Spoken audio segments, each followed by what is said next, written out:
ka nako ang Ginoo nagalingon ka nako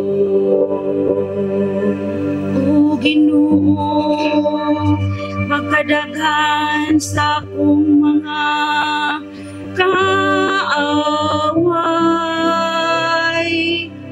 daghan ang nag-ingon kanako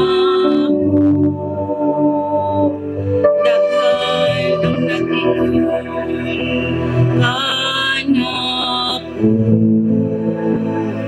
walay kaluwasan alang kaniya diha sa Dios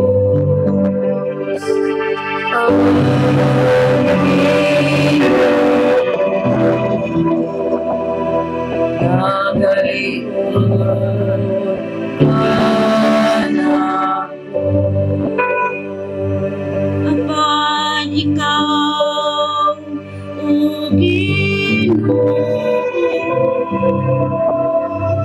mao ang akong tamis akong himaya imong gibangon ang ako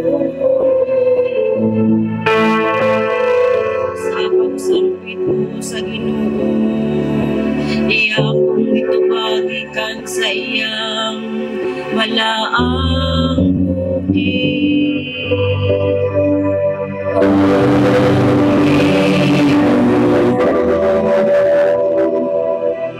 nagalingon ka nako sa paghinga ko diha sa pagkatulog dahil mata ko kay ang Ginoo nagalingon ka nako wala akong makatulog sa daghanang mga tao nga naglaray batok ka nako sa tanang giliran Ginoo o Ginoo luwas ako Diyos ko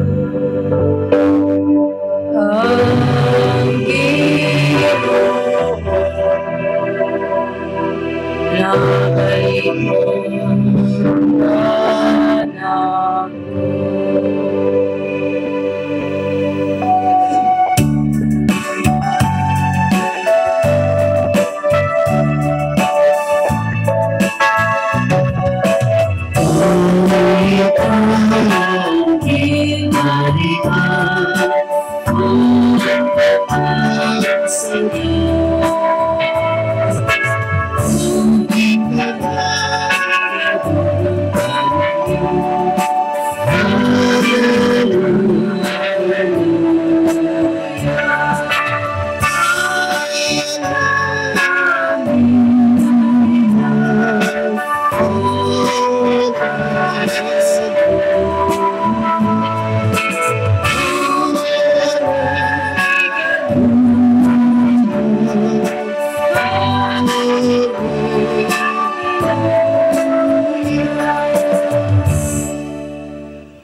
Ginoo manaa kaninyo sa kanimo pagpasa sa santos na ebanghelyo sumani sa Lucas imayaman ikaw ang Ginoo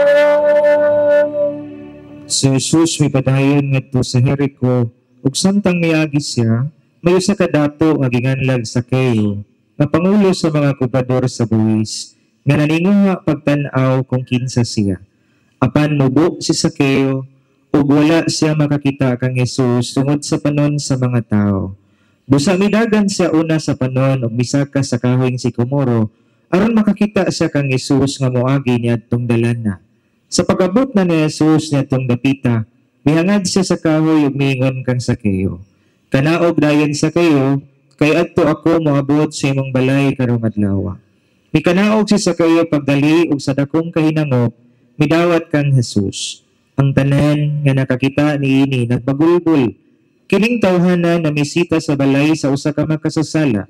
Ug mitindog si Sakeo ug miingon sa Ginoo, Sir, paminaw, ihatag ko katunga sa akong katigayunan ngadto sa mga kabus.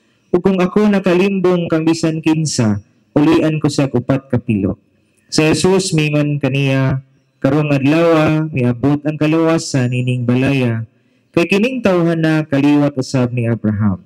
Kay mianhi ang anak sa tao aron sa pagpangita o pagluwas sa nawala. Ang Ebanghelyo sa Ginoo. Daigod ako, O Kristo. Pagpabilin sa pagtindog.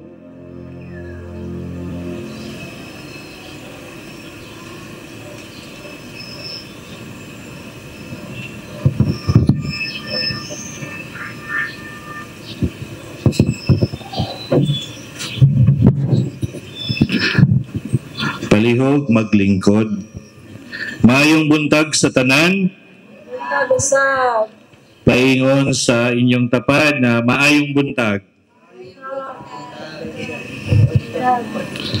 Una sa tanan, ang akong pagpasalamat sa atong Arsobispo Martin Humwad ug sa atong Rector diri sa Archdiocesan Shrine of Birhen Sakota sa pagkakataon na makapagsaulog nining misa sa atong Archdiocesan Shrine. Ang Birhen Sakota usa ka larawan sa Immaculada Concepcion nga gibutang sa Spanish Fort sa Ozami City nga gitukod niadtong 1756 ni Padre Jose Ducos isip manalipod batok sa mga pag-atake sa mga pirata. Ang imahen sa Birhen nga nagsulog og pink ug asul gibutang sa usa ka kapilya sulod sa kuta. Uban ang laing imahen nga gikulit sa bungbong nga nagatubang sa Panguil Bay. Ang iyang titulo, Nuestra Señora de la Inmaculada Concepcion e del Triunfo de la Cruz de Panguil Bay. Nagpasidungog sa El Triunfo, ang ngalan sa barko ni Padre Ducos, ang kapistahan niini gisaulog sa Hulyo 16, giingon sa mga unang magtutuo, ngang milagrosong birhen na nalipod ug nagluwas sa kuta sa panahon sa gubat. Karon ang padayon nga debosyon sa kuta, naglangkob sa pagduaw sa mga katawhan, pagdagkot og kandila alang sa lain-laing mga pagampo ug pangaliya. Ang atong ebanghelyo karong buntaga nagistorya kung giunsa sa Ginoo pakig-albi sa usa ka tawo nga miduol kaniya nga paubsanon ug nanginahanglan. Si Zaccheo usa ka adunahan nga tawo tungod sa iyang kabtangan. Apan sa kahilagman sa iyang kasing-kasing, pobre siya ug nanginahanglan ug tabang. Nahibalo siya nga adunay kulang sa iyang kinabuhi ug kini ang nag-awhag kaniya sa determinado nga pagpangita kang Jesus. Gusto lang niya nga makakita kang Jesus. Busa, misakas siya sa kahoy nga sikomoro aron makakita kaniya. Siguro, nadungog niya kung unsa kamaayo si Jesus sa pagwali bahin sa gugma, pagpasaylo ug kaluoy, ug tingali naghuna-huna siya nga si Jesus makapuno sa kahaw-ang sa iyang kasing-kasing.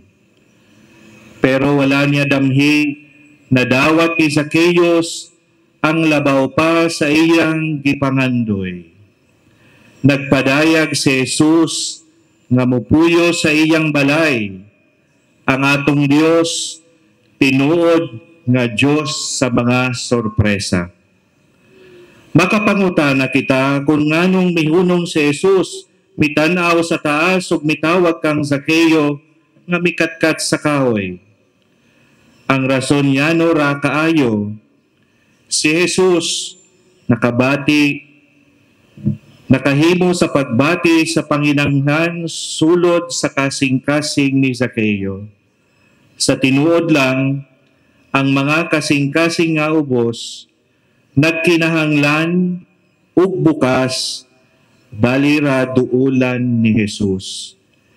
Dili gud niya palabyon ang kahigayunan sa pagduol sa mga mapasub-an ubsanon nga kalag sama kang Zakeo. Si Zakeo mitubag dayon sa panawagan sa Ginoo, pinaagi sa paglakaw sa dalan sa kausaban ug pagbayad sa iyang mga sala. Iyang nasabtan nga ang kahaw-ang sa iyang kasing-kasing mapuno lamang sa gugma, kaluoy ug kalinaw nga gikan pag-ila sa Ginoo. Sama kang Zakeo, hinaot nga kanunay natong pangitaon sa atong kinabuhi ang Ginoong Hesus. Kay siya raman ang makapuno sa atong kakulang ug sa kahaw-ang sa atong mga kasing-kasing. Amen.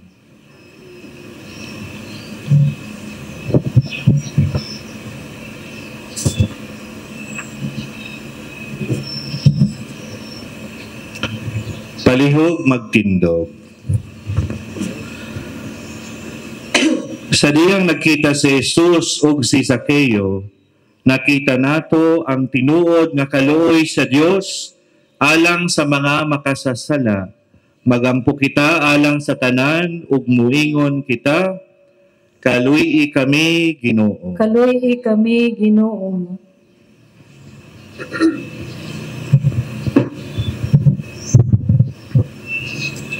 Nga ang simbahan, upasinati sa kaluoy sa Ginoo sa tanan. Magampo kita sa Ginoo. Kaluy kami, Ginoo. Atong iampo ang atong mga magbabalaod